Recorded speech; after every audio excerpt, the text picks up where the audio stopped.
اعوذ باللہ من الشیطان الرجیم بسم اللہ الرحمن الرحیم یا ایہا الذین آمنوا لا تلہکم اموالکم ولا اولادکم عن ذکر اللہ صدق اللہ العظیم صدق رسولہ النبی الکریم ان اللہ وملائکتہ یصلون علی النبی یا ایہا الذین آمنوا صلوا علیہ وسلموا تسلیما اللہم صلی علی سیدنا و مولانا محمد معدن الجود والکرم وآلہ وصحبہ وبارک وسلم۔ تمام تعریفیں اللہ تعالیٰ جل مجدہ الکریم کے لیے، ہر قسم کے درود و سلام نبی رحمت صلی اللہ علیہ وسلم کی ذات والا صفات کے لیے۔ حمد و صلوات کے بعد دین اسلام کا مزاج یہ ہے کہ دین اعتدال والا ہے، معتدل ہے۔ حکم ہمیں یہ دیا گیا ہے ہم کسی جگہ بھی غیر معتدل نہ ہوں، توازن کو برقرار رکھیں۔ دنیاوی چیزیں بہت ساری اللہ تعالیٰ نے ہمیں استعمال کرنے کی اجازت عطا فرمائی ہے۔ پہننے کے لیے لباس، کہ کوئی شخص مالدار ہے تو اچھا لباس پہنے، کوئی عرض نہیں۔ کھانے کے لیے اگر اس کے پاس حلال اور جائز پیسے ہیں تو اچھی سی اچھی غذا کھائے، منع نہیں۔ اگر اس کے پاس بالکل اچھے اور صاف ستھرے ذرائع سے پیسے آئے ہیں تو وہ بڑا مکان بنا لے، کوئی عرض نہیں۔ لیکن ان ساری چیزوں کے ساتھ ساتھ اس کو روکا اس بات سے گیا ہے کہ تو نے دنیا دار نہیں ہونا۔ دنیا دار پیسہ کمانے والے کو نہیں کہتے، دنیا دار پیسے سے پیار کرنے والے کو کہتے ہیں۔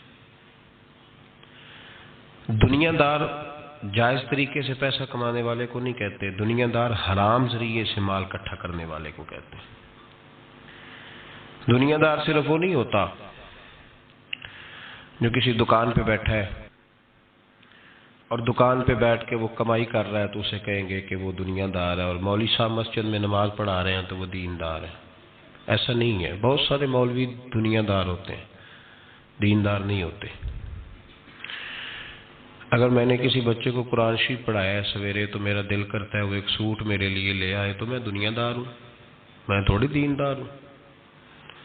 اگر میں آپ کو یہاں تقریر سنا رہا ہوں اور میرا دل کرتا ہے کہ آپ 100 روپیہ میرے اوپر پھینکنے لگے تو میں دنیا دار ہوں، میں دیندار تو نہ رہا۔ ہم لوگوں نے یہ تصور بنا لیا ہے شاید جو آدمی مسجد آ گیا ہے، داڑھی رکھ لی ہے اور وہ نماز 5 وقت پڑھ لیتا ہے، وہ ہو گیا دیندار، مسجد سے نکل کے جو مرضی کرتا پھرے۔ اور جو آدمی دکان پہ بیٹھا ہے وہ دنیا دار ہے۔ ایسی بات نہیں ہے، تشریح یاد رکھیں۔ دنیا دار وہ ہے جو دنیا کے پیچھے لگ کے اللہ رسول سے غافل ہو جائے، اور وہ دنیا دار زیادہ برا نہیں، وہ دنیا دار زیادہ برا نہیں جو دکان پہ بیٹھا ہے صبح سے شام تک پیسے کما رہا ہے، وہ بہت بڑا دنیا دار ہے جو دین کا لبادہ اوڑھ کے دنیا اکٹھی کر رہا ہے۔ وہ ظالم آدمی ہے، سب سے بڑا دھوکے باز ہے، لبادہ مذہب کا اوڑھا ہوا ہے۔ میرے نبی پاک علیہ الصلوۃ والسلام نے فرمایا جس نے دین اس لیے سیکھا کہ دنیا کمائے گا، جنت کی خوشبو بندہ بھی جنت سے 500 سال دور ہوگا، 500 سال، یعنی ابھی اسے 500 سال وہ سفر کرے گا تو جائے گا، 500 سال دور ہوگا ابھی وہ۔ فرمایا اتنی دور بندہ ہوگا تو جنت کی خوشبو سے پہلے آنے لگے گی، لیکن جس بندے نے دین اس لیے سیکھا کہ وہ اس سے دنیا اکٹھی کرے گا، اسے تو اللہ جنت کی خوشبو بھی عطا نہیں کرے گا، خوشبو بھی نہیں دے گا جنت کی۔ تو یاد رکھیں دنیا داری بہت سارے نقصانات کی جڑ ہے۔ پیسے کی طلب اور پیسے کا پیار، الہاکم التکاثر حتی زرتم المقابر، اللہ فرماتے ہیں تم اتنے دنیا داری کے پیچھے لگے کہ بالآخر قبر تک پہنچ گئے پر تم نے دنیا داری نہیں چھوڑی۔ دنیا داری، دنیا میں محو ہو جانا، خدا کو بھول جانا، ہر وقت 2 کے 4 4 کے 8 کرنے کے چکر میں رہنا اور غفلت والی زندگی گزارنا، غفلت والی زندگی گزارنا، نماز پڑھتے ہوئے بھی دنیا کی پلاننگ کرنا، نماز پڑھتے ہوئے بھی، ناز سناتے ہوئے بھی پیسوں کی طرف توجہ رکھنا، لوگوں کی جیبوں پہ کو نکلا ہے کہ نہیں نکلا، دائیں بائیں دیکھنا، یہ بہت بڑی دنیا داری ہے، یہ سب سے خطرناک دنیا داری ہے۔ میرے نبی پاک صلی اللہ علیہ وسلم نے فرمایا دنیا کی حب الدنیا رأست من کل خطیہ، فرمایا دنیا کی محبت ہر گناہ کی، ہر برائی کی جڑ ہے۔ جب تجھے پیسے سے پیار ہو جاتا ہے، جب تجھے الفت ہوتی ہے مال سے، پھر تو ہر گناہ کرتا ہے، دھوکہ دیتے ہیں لوگ، فراڈ کرتے ہیں، جھوٹ بولتے ہیں، قتل کرتے ہیں، دنیا داری کی وجہ سے لوگ بڑا کچھ کر جاتے، تو پھر اصل چیز کیا ہوئی؟ دولت کی محبت۔ میرے نبی پاک صلی اللہ تعالی علیہ وسلم نے دنیا میں رہ کے نکاح کیا، حضور علیہ السلام کے گھر میں ازواج آئیں، حضور نے گھر بنایا، نبی پاک صلی اللہ علیہ وسلم کے پاس بڑے پیسے آئے۔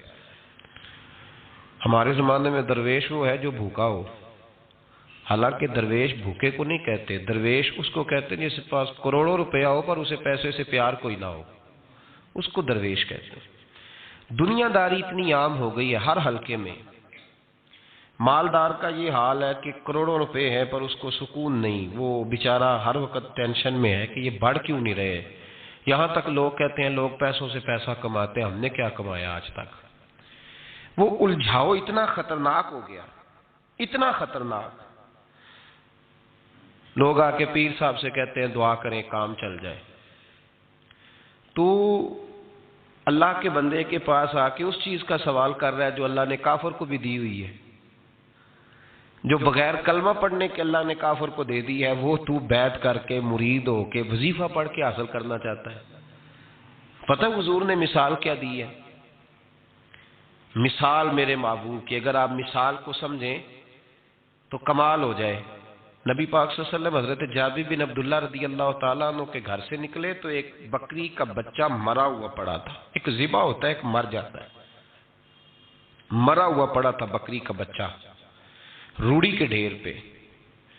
حضور نے صحابہ کے دلوں میں نقش کرا دی بات، بکری بچہ مرا پڑا تھا تو حضور وہاں رک گئے،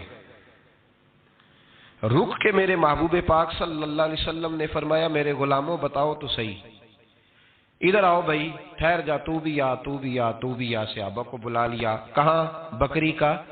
بکری کا بچہ کیا ہوا تھا؟ اس کو مر گیا تھا، بکری کا بچہ مر گیا۔ حضور نے بلایا، کھڑا کیا، فرمایا یہ بتاؤ اس مرے ہوئے بکری کے بچے کی جو اس کا مالک تھا اس کی نظر میں کیا قدر ہے، کیا قیمت ہے اس کی نظر میں؟ یہاں روڑی کے ڈھیر پہ پھر سمجھیے بات کو، مثال کو سمجھیے۔ نبی پاک صلی اللہ علیہ وسلم نے فرمایا یہ مرا ہوا پڑا ہے، یہ مرا ہوا پڑا ہے بکری کا بچہ، یہ تمہارے سامنے ہے، بتاؤ اس کا جو مالک تھا اس کی نظر میں اس کی کیا قدر ہے؟ عرض کی یا رسول اللہ صلی اللہ علیہ وسلم کوئی قدر ہوتی تو بیچارہ روڑی کے ڈھیر پہ ہوتا، کوئی قدر نہیں، صفر ہے۔ کیا انداز ہے، کیا تشبیہ ہے، کیا سمجھانے کا۔ محبوب سمجھایا نہیں کرتے تھے، بات پلا دیا کرتے تھے، نقش ہو جاتی تھی دلوں میں، نقش کر دی میرے محبوب نے، بات سمجھائی تو نقش کر دی۔ فرمایا میرے غلاموں یہ اس کی کوئی قیمت نہیں تھی تو تب روڑی کے ڈھیر پہ پھینک دیا نا اسے مالک نے۔ فرمایا اگر اللہ کی نظر میں دنیا کے مال کی اتنی بھی قیمت ہوتی جتنی مرے ہوئے بچے کے مالک کی اس کی نظر میں قدر ہے، اتنی بھی قیمت ہوتی، اور پھر بات آگے بڑھائی، فرمایا یہ تو پھر بکری کا بچہ ہے نا۔ اگر اللہ کی نظر میں دنیا کے مال کی قدر اور قیمت مچھر کے پر کے برابر بھی ہوتی تو خدا کبھی کافر کو ایک گھونٹ پانی کا بھی نہ دیتا کہ تو مجھے مانتا نہیں اور میں تجھے دنیا دوں، میں تجھے دوں۔ فرمایا اگر اس کی نظر میں مچھر کے پر کے برابر بھی ہوتی تو اللہ کبھی ایک گھونٹ پانی کا کافر کو۔ میں کہتا ہوں یار جو چیز اللہ نے نہ ماننے والے کو دی ہے، منکر کو دی ہے، تو اس کے لیے دعائیں کر رہا ہے، جو نہ ماننے والے کو اس نے دے دی تو تو اس کے پیچھے بھاگ رہا ہے، تو صبح و شام اس کی منصوبہ بندی کر رہا ہے۔ صوفی کے لیے، درویش کے لیے، راہ طریقت کے مسافر کے لیے، مسلمان کے لیے سب سے زیادہ یہ ہے کہ وہ زہر پیتا ہے اگر دنیا کی محبت میں جیتا ہے۔ اگر کسی دنیا دار کو دیکھ کے کسی درویش کا، کسی اللہ والے کا دل مچلتا ہے کہ یہ پیسے میرے پاس ہوتے تو اس شام اسے نماز میں مزہ نہیں آئے گا، گئی اس کی قرآن پاک کی لذت، اس کا درود میں دل کیسے لگے گا؟ تو ساری رات خواب دیکھتا رہا ڈالروں کے، یورو کے، پاؤنڈ کے، کیسے اس کی توجہ آئے گی؟ اس کو کیا پتا مکے کی لذت کیا ہے، مدینے کا پیار کیا ہے؟ اس کو یہ کیفیات نصیب ہی نہیں ہو سکتی۔ امام غزالی رحمت اللہ علیہ سے کسی نے کہا تو حضور یہ بتائیں کہ بندہ طریقت کا مسافر کب بنتا ہے؟ مسافر کب بنتا ہے طریقت کا؟ تو آپ نے فرمایا جب اس کے نزدیک سونا اور مٹی ایک برابر ہو جائے۔ حضرت غوث اعظم رضی اللہ تعالیٰ عنہ نے کچھ عرصہ کاروبار بھی کیا ہے۔ آپ نے اپنا ایک جہاز بھیجا ہوا تھا، مال بردار جہاز۔ آپ درس دے رہے تھے، بیان کر رہے تھے، کسی کو ابھی خبر مل جائے آ کے کہ تمہارا 10 لاکھ روپیہ ضائع ہو گیا ہے، محفل میں بیٹھے گا کہ بھاگ جائے گا، دوڑے گا، کہے گا جلدی جلدی کرو، پیسے میرے ضائع ہو گئے۔ حضور غوث اعظم رضی اللہ تعالیٰ عنہ کے کان میں آ کے کہا کہ حضور وہ جو آپ کا مال بردار جہاز تھا نا، وہ دریا کے اندر آ رہا تھا تو ڈوب گیا سارا، بڑا افسوس ہے۔ تو آپ فرمانے لگے چپ کر جا، اتنی ضروری بات تھی جو تقریر کے دوران ہی تو نے آ کے بتا دی ہے، ڈوب گیا تو ڈوب جائے، کوئی عرض نہیں، چھوڑ چھوڑ۔ یہ لفظ آپ نے کہے تو وہ بندہ بیٹھ گیا ڈر کے، ایک اور آیا بھاگا بھاگا پیچھے سے، کہنے لگا حضور مبارک ہو، مبارک ہو، مبارک ہو۔ کیا ہوا؟ کہنے لگا حضور وہ جو آپ کا مال بردار جہاز دریا میں ڈوب گیا تھا نا، وہ واپس اوپر آ گیا ہے۔ آپ فرمانے لگے چپ کر جا، کوئی اتنی ضروری بات تھی جو دوران تقریر ہی تو نے مجھے سنا دی ہے، چپ کر جا، کوئی ضروری بات تھی، چھوڑ۔ آ گیا چلا گیا، دنیا کا مال تھا، مجھے خبر دینی ہو تو یہ دینا کہ میرا رب راضی ہو گیا ہے، مجھے خبر دینی ہو تو یہ دینا کہ میرے رسول کی طرف سے پیغام آیا ہے، یہ خبر دینا کہ آج کسی نے کہا ہے کہ تجھے وہاں یاد۔ یہ کون سی خبریں ہیں؟ دنیا داری کے معاملات۔ مبارک ہو جی، مبارک۔ کس بات کی؟ تیری کمیٹی نکل آئی ہے، بڑی مبارک ہے بھئی، حد ہو گئی۔ کیسی مبارک؟ کس طرح کی مبارک؟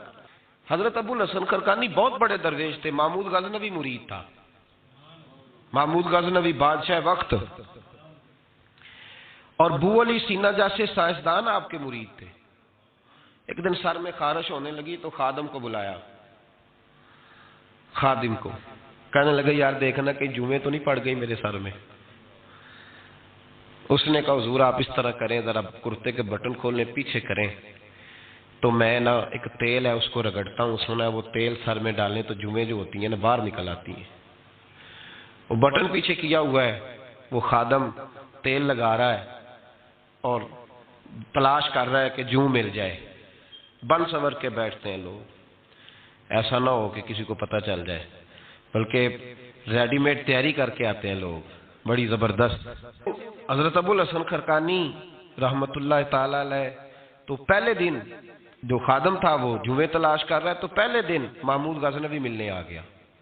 بادشاہ سومناتھ کے مندر نہیں فتح ہوتے تھے، بڑے اس نے حملے کیے ہندوؤں پہ، پر وہ مندر نہیں فتح ہوتے، اس سے کسی نے کہا جا کسی درویش سے دعا کرا کے آ۔ وہ حضرت ابو الحسن خرقانی کے پاس دعا کرانے آیا پہلے دن، باہر شور ہونے لگا، اچانک آ گیا، شور ہونے لگا، آپ نے کوئی توجہ، خادم کرنے لگا حضور باہر پتہ نہیں کیا شور ہے، فرمایا چھوڑ یار میرے سر میں خارش بڑی ہو رہی ہے، شور بعد میں دیکھیں گے، جوں دیکھ کوئی ملتی ہے کہ نہیں، ادھر دیکھ۔ تھوڑی دیر گزری تو محمود غزنوی دروازے پہ آ گیا۔ جب وہ دروازے پہ آیا نا تو حضرت کا تو سر جھکا ہوا تھا، خادم دیکھ رہا، اس نے دیکھا تو کہنے لگا او ہو حضور یہ دیکھیں کیا ہو گیا۔ فرمانے لگے کیا ہوا ہے؟ لگا حضور بادشاہ آپ کے دروازے پہ آ گیا۔ فرمانے لگے چھوڑ یار، میں سمجھا تھا کوئی جو تیرے ہاتھ لگ گئی ہے، بادشاہ آ گیا تو کیا ہوا؟ میں نے کہا جو مل گئی ہے کوئی جو مجھے ستا رہی تھی، بادشاہ آیا تو آنے دو، بادشاہ آیا تو آنے دو۔ اللہ اکبر۔ اس نے کہا حضور آپ کو کوئی فرق نہیں پڑتا، آپ کو کوئی فرق نہیں پڑا اس کے آنے سے. آپ فرمانے لگے میں اسے کیا سمجھتا ہوں, میں رسول اللہ کے دروازے کا فقیر ہوں, اور میرے محمد کے فقیر ہی دنیا کے سب سے بڑے بادشاہ ہوتے. فکر دیکھیں بزرگوں نے جو ہمیں سوچ دی, وہ سوچ سمجھے. وہ کہنے لگے ہمارے نزدیک جوں کا قابو آنا بادشاہ کے آنے سے زیادہ بڑا معاملہ ہے. جوں کا ہاتھ لگنا بادشاہ کے آنے سے یہ زیادہ بڑا معاملہ ہے. یہ انوکھی بات ہے, بادشاہ تو آتے جاتے رہتے ہیں. یہاں لوگ گنواتے ہیں, کہتے ہیں فلانا وزیر بھی میرے آستانے پہ آتا ہے. میں نے کہا نہیں, وہ وزیر آتا نہیں, وہ تو آپ کا پیر آتا ہے جو آپ اتنے پیار سے بتا رہے ہیں. وہ وزیر تھوڑی آتا ہے, تو پیر آتا ہے. دنیا داری زندگی میں اتنی زیادہ دنیا داری ہے لوگوں میں, اتنی زیادہ. لوگ دینداری بھی دنیا داری کے رنگ میں کرتے ہیں. وہ کام جو خالص ہونا چاہیے تھا وہ بھی لوگ اب دنیا داری کے رنگ میں کرنے لگے. کہیں ان جگہوں پہ لوگ جا کے اپنا پیسہ خرچ کرتے ہیں جہاں رش زیادہ ہو, وہاں جا کے پیسے دیں گے, ذرا اعلان لمبا چوڑا ہوگا. آپ بڑا اشتہار پہ نام لکھ دیں بڑے چودھری صاحب کا, وہ راضی ہو جائیں گے. وہ خالص دینداری جس میں کوئی شائبہ نہیں ہونا چاہیے تھا دنیا کا, وہ بھی اب لوگ اس رنگ میں. اور یاد رکھیں میرا رب بڑا سخت امتحان لیتا ہے دنیا دار کا. جب بندہ دنیا داری کے پیچھے بھاگتا ہے تو اللہ اس کے لیے رستے بناتا جاتا ہے. کہتا چل لے, کتنے پیسے لے گا. وہ جہاں ہاتھ رکھتا ہے نا اس کو دولت ملتی جاتی ہے, دیتا جاتا ہے. پتہ اس سے تب چلتا ہے جب اللہ اس سے دعا کی لذت چھین لیتا ہے. پتہ اسے تب چلتا ہے جب دنیا رہ جاتی ہے. دنیا ظلم کی حد نہیں, زیادتی کی حد نہیں, کہ تو رب کریم کا قرآن پڑھ رہا تھا اتنی دیر تو نے پڑھا جتنی دیر ویلوں کی بارش ہوتی رہی. یہ تو سمجھا ہی نہیں تجھے کتنی بڑی سزا ملی ہے. تو نے سوچا ہی نہیں ہے کہ تو نعت پڑھ رہا تھا اور اتنی دیر تیری زبان پہ رہی جب تک پیسوں کی بارش ہوتی رہی. تو سمجھا ہی نہیں کہ تو صرف اس مرید سے راضی ہے جو نوٹ لے کے آتا ہے. نیک ہے یا نہیں ہے یہ تیرے لیے سزا نہیں کہ جس دن گاہک زیادہ آئے تو نے نماز ہی چھوڑ دی. یہ سزا نہیں تیرے لیے, تو سمجھا ہی نہیں اس بات کو. اللہ سزا دیتا ہے. تو نے اولاد مانگی, رب کریم نے دے دی. اگر تو پلٹ کے نہیں آیا تو پھر وہ اولاد تیرے لیے آزمائش ہے. تو سمجھا ہی نہیں کہ تجھے اللہ پاک نے کس قدر آزما. اور دنیا دار دین کے معاملے میں بھی, عبادت کے معاملے میں بھی, ریاضت کے معاملے بھی, انفاق فی سبیل اللہ, ہر معاملے میں دنیا داری, ہر معاملے میں دنیا داری. چھوڑ دیں اس کو, کچھ دیر کے لیے نکلا کریں, کچھ دعائیں خالص مانگیں جن میں خدا مانگے, اللہ مانگے, اللہ کا رسول مانگے. دنیا داری چھوڑ دیں کچھ دیر کے لیے. ایک صحابی ہیں, بخاری شریف صحیح سند کی حدیث ہے, کلمہ پڑھا, کچھ دنوں کے بعد مال غنیمت آیا. نبی پاک صلی اللہ علیہ وسلم مال تقسیم کر رہے تھے تو میرے حبیب نے اس صحابی کو بھی دیا, فرمایا یہ رکھ لے. اس کو پیسے دیے حضور نے. اس نے پیسے ہاتھ میں پکڑے اور محبوب پاک صلی اللہ علیہ وسلم کا چہرہ دیکھ رہا ہے. پتہ کیا لفظ اس کی زبان پہ آئے؟ کہنے لگے یا رسول اللہ میں نے اس لیے کلمہ تو نہیں پڑھا تھا میں پیسے لوں گا. حالانکہ تالیف قلب حصہ اسلام کا, جو بندہ نیا کلمہ پڑھتا تھا اس کو کچھ نہ کچھ دیا جاتا تھا چونکہ اس کی برادری چھوڑ جاتی. کہنے لگے حضور اس لیے تو کلمہ نہیں پڑھا تھا کہ پیسے آئیں گے. نبی پاک نے فرمایا کس لیے پڑھا تھا؟ کہا یا رسول اللہ میں نے تو اس لیے پڑھا تھا کہ آپ مجھے جہاد میں لے جائیں گے اور میں آپ کے نام پر اپنی جان قربان کر دوں گا. میں نے کچھ لینے کے لیے نہیں, جان دینے کے لیے کلمہ پڑھا تھا. تو حضور میرے لیے مہربانی فرمائیں, مجھے آپ یہ دنیا داری ہی دنیا داری, مال ہی مال. حضرت میاں شیر محمد شرف پوری رحمت اللہ علیہ کی وہ بات میرے دل کو چھو جاتی ہے. ایک آپ سے شخص آ کے کہنے لگا حضور میں پہلے غریب تھا فلاں جگہ میں نے, ہاں یہ بات بالکل درست ہے کہ شیخ جو کامل ہوتا ہے وہ دعا کرتا ہے اللہ کی بارگاہ میں, یا اللہ یہ میرے پاس آیا تو اسے کوئی کمی بھی نہ رہے, کوئی بھی نہ رہے. یہ تو اس کی اپنی درویشی ہے نا کہ وہ یہ بات کہے, تو اپنا رنگ ہے اس کا. میاں صاحب کے پاس آیا تو آ کے کہنے لگا حضور میں فلانے آدمی کا مرید ہوا ہوں, ایک کارخانہ تھا اب 4 ہو گئے. تو آپ فرمانے لگے تیرا تو بیڑا گرک ہو گیا, چاہیے تھا تیرا ایک بھی چھڑاتے, تجھے اللہ اللہ پہ لگاتے, تجھے اور بھسا دیا دنیا میں. یہ کون سی تُو نے درویشی اختیار کی, اور کارخانے بڑھ گئے تیرے. حضرت عیسیٰ علیہ السلام کے پاس ایک شخص آیا تو اس نے آ کے کہا میں نے آپ کے ساتھ رہنا ہے. حضور میں نے آپ کے ساتھ رہنا ہے۔ آپ فرمانے لگے دنیا دار بن کے رہو گے کہ دیندار؟ کہنے لگا جی میں دیندار بن کے رہوں گا۔ فرمانے لگے دنیا کی طلب نہ کرنا ورنہ میری صحبت میں نہیں رہ سکو۔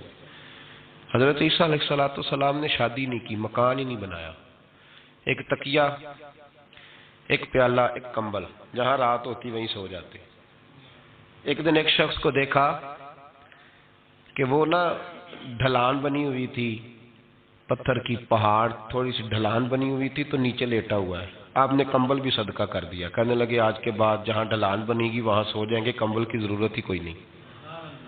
کچھ دنوں کے بعد ایک شخص کو دیکھا کہ وہ اپنے ہاتھ کا تکیہ بنا کے سویا ہوا ہے، تکیہ بھی خیرات کر دیا، کہنے لگے اس کے بغیر بھی گزارا ہو سکتا ہے۔ کچھ دنوں کے بعد دیکھا کہ ایک آدمی چلو میں پانی پی رہا ہے، پیالہ بھی اللہ کے راستے میں دے دیا، کہنے لگے چل جائے گا کام اس کے بغیر۔ فرمایا دنیا دار بن کے نہ آنا، کہنے لگا نہیں صاحب میں دیندار بن کے آؤں گا۔ جناب عیسیٰ علیہ السلام نے رکھ لیا۔ آپ پہلے دن ہی کہنے لگے چل آ جا روٹی کھا لے، 3 روٹیاں منگائیں، اس کو ساتھ بٹھایا، فرمانے لگے میں تو ایک کھاؤں گا، تو کتنی کھائے گا؟ کہنے لگا جی میں بھی ایک ہی کھاؤں گا۔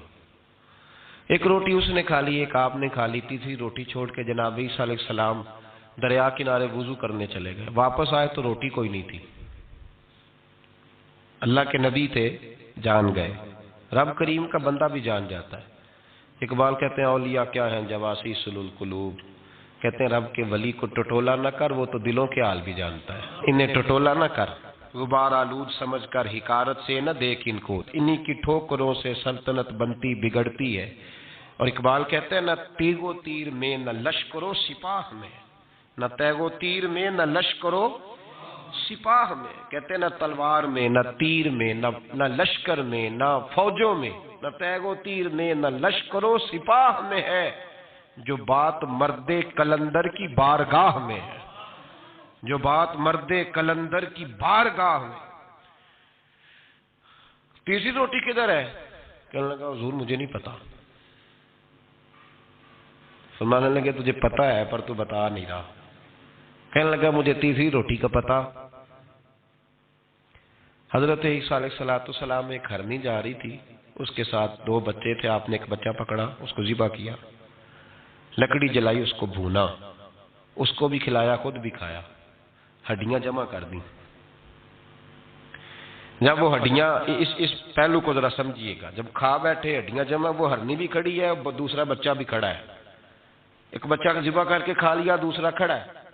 جب پیٹ بھر لیے، وہ بھی ڈکار لینے لگا سامنے، تو حضرت عیسیٰ علیہ السلام ہڈیوں سے کہنے لگے چلو اٹھ جاؤ اللہ کے حکم سے۔ ہرنی کا بچہ پھر سے زندہ ہو گیا، وہ چلا گیا، ماں اس کو ساتھ لے کے روانہ۔ آپ فرمانے لگے دیکھ اللہ نے مجھے معجزہ دیا ہے، ہم نے کھا بھی لیا ہے اور بچہ چلا بھی گیا ہے، ہمارے پیٹ میں ہے بھی، اور اب تو بتا دے روٹی کس نے کھائی ہے؟ کہنے لگا جی مجھے نہیں پتا، نہیں پتا مجھے۔ حضرت عیسیٰ علیہ السلام اس کو ساتھ لے کے بڑھے تو دریا کے اوپر، پانی کے اوپر پیدل چلنے لگے، دریا پار کر گئے۔ فرمانے لگے تو پانی پہ چلتا رہا ہے، سارا پانی کراس کر گیا ہے تو ڈوبا نہیں، اب بتا دے روٹی کس کے پاس ہے؟ کہنے لگا نہیں پتا مجھے پتا۔ اللہ اکبر، کیا خوب لفظ کہہ گئے سجادہ نشین حضرت پیر میر علی شاہ صاحب رحمت اللہ علیہ، بے قدرہ کچھ قدر نہ جاتی، کھیتی خوب تسلی ہو، اے دنیا دار پجاری زر دے، کتیاں دے گل ٹلی ہو۔ سارا دریا اتنا بڑا دیکھتے ہیں لوگ، جو آتے ہیں نا درویشوں کے پاس، بڑے رنگ دیکھتے ہیں پر بدلتے نہیں، رنگ بڑے دیکھتے ہیں پر اپنے آپ کو تبدیل، او 5 فقیروں کسے نہیں مارے آئے ہوئی چور اندر دا ہو، دیکھتے بڑا کچھ ہے بدلتے نہیں۔ نہ بدلا، حضرت عیسیٰ کہنے لگے منوا کے میں بھی چھوڑوں گا، تو مانے گا۔ آپ نے نا ریت کٹھی کی، ریت 3 حصوں میں ریت جمع کر لی اور پھر اس پر کچھ پڑھ کے پھونکا تو وہ سونا بن گئی۔ 3 ڈھیریاں تھی ریت کی، پھونکا تو سونا بن گئی۔ آپ فرمانے لگے یہ سونا تیرا، ایک ڈھیری تیری، ایک میری، اور تیسری اس کی جس نے تیسری روٹی کھائی ہے۔ کہنا جی میں ہی کھا دی، میں نہیں کھائی، یہ تیسرا اس کا حصہ جس نے تیسری، کہنے لگا میں نہیں کھائی ہے، مان گیا۔ ذرا بات کو سمجھیں، پانی پہ پیدل چلا ہے پر مانا، دنیا دار ہے نا، مانا نہیں۔ ہرنی کا بچہ زندہ ہوتا دیکھا ہے پر مانا، دنیا قابو آنے لگی ہے تو مان گیا ہے، کہنے لگا جی میں نہیں کھائی ہے۔ فرمایا او بھلے مانس، تجھے کہا تھا دنیا داری نہ کرنا، تجھے جناب عیسیٰ کی صحبت ملے گی، پر تو ایک روٹی پہ رہ گیا یار۔ کہاں دنیا دار پجاری زرد کتیاں دے گل ٹلی ہوں، کہاں رہ گیا تھا؟ حضرت میاں محمد بخش صاحب رحمت اللہ تعالیٰ علیہ کو ایک شخص لے گیا ٹانگے پہ بٹھا کے، ٹانگے پہ۔ غلام رسول مہر صاحب نے لکھا ہے کہ وہ ٹانگے پہ بٹھا کے لے گیا اور لے جا کے نا تو میاں صاحب جی حضور یہ زمین بھی میری ہے، یہ بھی میری ہے، وہ بھی میری ہے، یہ بھی میری ہے، بڑی اس نے تفصیل سنائی۔ تو میاں صاحب فرمانے لگے بس کر یار، میں بڑی دیر سے سن رہا ہوں کہ تیرا بڑا کچھ ہے، بس کر۔ کہنے لگا حضور نہیں، یہ بھی تو میں نے تھوڑی دکھائی ہے، اور بھی میرے پاس بڑا کچھ ہے۔ تو آپ فرمانے لگے یہ بتا تجھ سے پہلے کس کے پاس تھا؟ چپ کر گیا۔ فرمایا اس سے پہلے کس کے پاس تھا؟ چپ کر گیا۔ کیا خوب فرمایا، کیا درویشوں کا کہنے کا انداز ہے، کیا خوب رنگ ہے، اور تشبیہ کس طرح کی اعلیٰ دیتے ہیں۔ دانش مندہ دا کم ناہی دل دنیا نال لانا، اس ووٹی کئی خامن کیتے جو کیتا سو کھانا، اس ووٹی کئی خامن کیتے جو کیتا۔ یہ دکان میری ہے تو پہلے کس کی تھی؟ اس سے پہلے کس کی تھی؟ یہ گاڑی میری ہے تو اس سے پہلے کس کی تھی صاحب؟ یہ کسی نہ کسی کی تھی، اور تیرے بعد بھی کسی نہ کسی کی ہو جائے گی۔ اس ووٹی کئی خامن کیتے جو کیتا سو۔ حضرت عیسیٰ کہنے لگے تو نے ایک پیغمبر کی صحبت ضائع کر دی صرف دنیا داری کے لیے۔ فرمانے لگے میں نے کیا کرنا ہے سونا، تو تینوں کے تینوں ڈیریاں تو ہی رکھ لے، تیری ہیں، پر تو نے زیادتی کی، تو نے قیمت نہیں ڈالی ہماری صحبت کی۔ آپ اٹھ کے چلے گئے۔ صحرا کا علاقہ تھا، وہ شخص وہیں بیٹھا تھا، ابھی سمیٹ ہی رہا تھا کہ دو ڈاکو آ گئے، تلواریں پکڑی ہوئی ہیں، کہنے لگے چل دوڑ جا، سونا مارا ہے، تو کدھر سے آ گیا؟ منت کی، کہنے لگا چلو مہربانی کرو، 3 حصوں میں ہے، 2 لے لو، ایک تو مجھے دے دو، ایک تو دے دو۔ منت کرنے لگا، وہ مان گئے، کہنے لگے چلو ٹھیک ہے۔ دوستی کر لی، نام پتہ پوچھ لیا، گفتگو ہونے لگی، تھوڑی دیر بیٹھے تو ایک دوسرے سے فرینک ہو گئے، بے تکلفی شروع ہوئی، تو کہنے لگے بھوک بڑی لگی ہے، روٹی تو لاؤ۔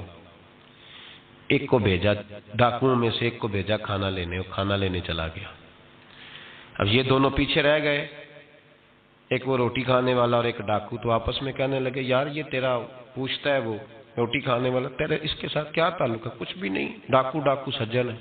کہنے لگے ایسے ہی اتنا سونا اسے دے رہے ہو، آتا ہے تو دونوں پکڑ کے مار دیتے ہیں اس کو، اور سونا دونوں آدھا آدھا بانٹتے ہیں۔ بالکل ٹھیک ہے، میرا کون سا چچا کا بیٹا ہے، چھوڑو، ویسے اس دور میں چچا کے بیٹے بھی پکڑ ہی لیتے ہیں اگر کبھی مسئلہ بن جائے تو۔ چلو جی فیصلہ ہو گیا۔ اب وہ جو گیا وہ بھی تو دنیا دار تھا نا، اس نے کھانا خریدا تو اس نے کہا میرا کون سا ان سے یارانہ ہے، اس نے روٹی میں زہر ڈال دیا۔ اس نے کہا میں ان کو ماروں گا اور سارے سونے پہ قبضہ کروں گا۔ حب الدنیا راست من کل خطیہ، ہر برائی کی جڑ ہے۔ وہ کھانا لے کے آیا، ابھی اس نے رکھا ہی تھا، دونوں نے حملہ کر دیا، پکڑا اور مار ڈالا۔ وہ مر گیا، اب یہ مزے سے بیٹھ کے روٹی کھانے لگے، سیر ہو کے پیٹ بھر کے روٹی کھائی، چند لمحے گزرے تو دھڑام سے روح پرواز کر گئی۔ حضرت عیسیٰ 1 گھنٹے کے بعد گزرے، 3 لاشیں پڑی ہیں اور سونا ویسے کا ویسا پڑا۔ ایس ووٹی کئی خامن کیتے جو کیتا سو کھانا، سونا ویسے کا ویسے پڑا ہے۔ جناب عیسیٰ علیہ السلام کھڑے ہو کے اپنے حواریوں سے کہنے لگے اس کو کہا تھا تو صحبت حاصل کر، دنیا داری سے بچ، لیکن اس نے دنیا داری کو فوقیت دی، ایک پیغمبر کی صحبت کو فوقیت۔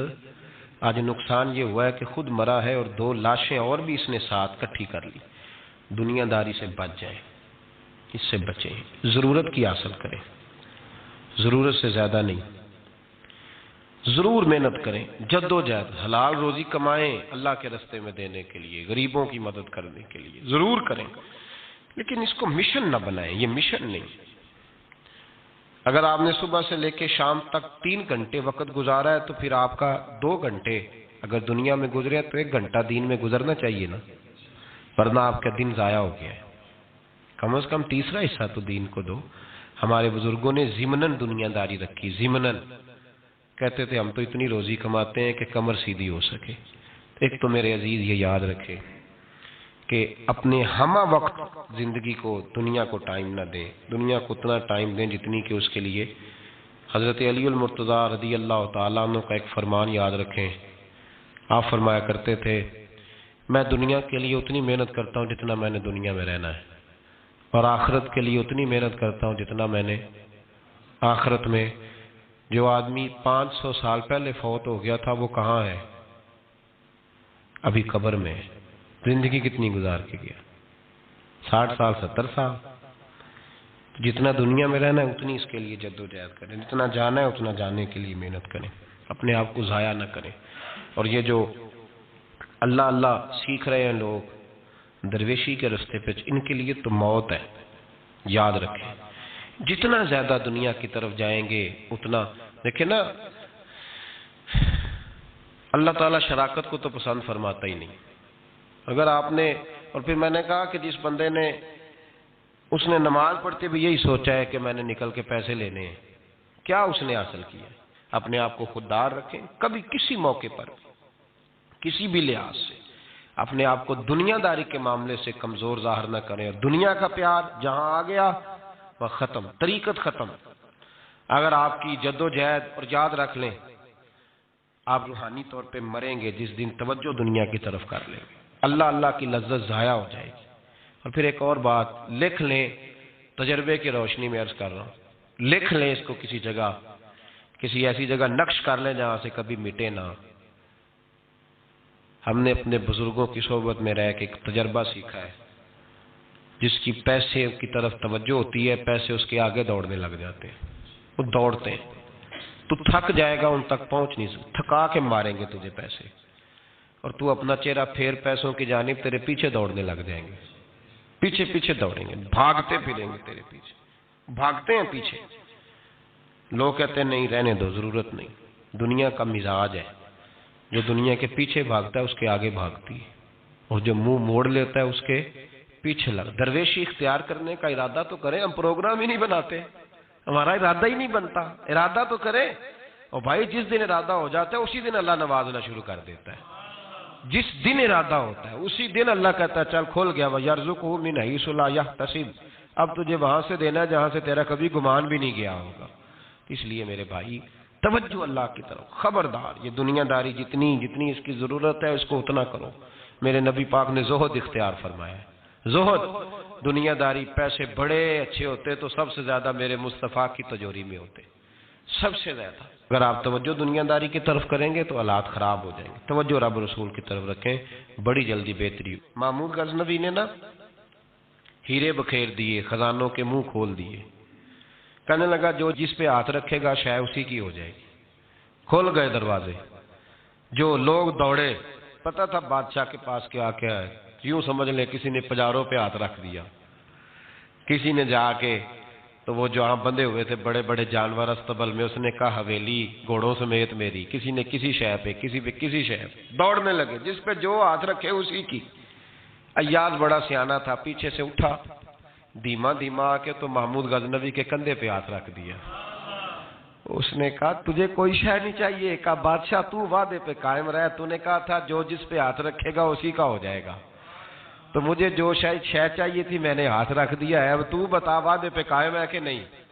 تو محمود نے اٹھ کے سینے سے لگایا، ماتھا چوما، کہا یاز بات ختم ہو گئی، دنیا دنیا داروں کی، مال مالداروں کا، ہر شے جس نے جو مانگی اس کی، پر ایاز محمود تیرا ہی رہے گا، محمود تیرا ہی رہے گا، محمود تیرا ہی رہے گا۔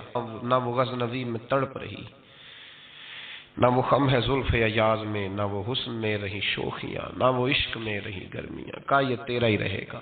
او بھائی ایاز ہمیشہ فائدے میں رہا، ہمیشہ اس کے لب ہلتے تھے تو محمود ہر شے نچھاور کر دیتا تھا۔ کیوں ایک پجاروں کے پیچھے بھاگتے ہو؟ وہ چابی کیوں نہیں لیتے جس سے سارے خزانے کھل جاتے ہیں؟ وہ چابی کیوں نہیں لیتے جس سے سارے خزانے کھل جاتے ہیں؟ وہ چابی حاصل کرو بس جس کا معمود ہو گیا وہ بچ گیا، اور جو پجاروں کے پیچھے الجھ گیا وہ بس ختم ہو گیا معاملہ۔ اس لیے توجہ ادھر رکھو جہاں سے ہر شے ملنی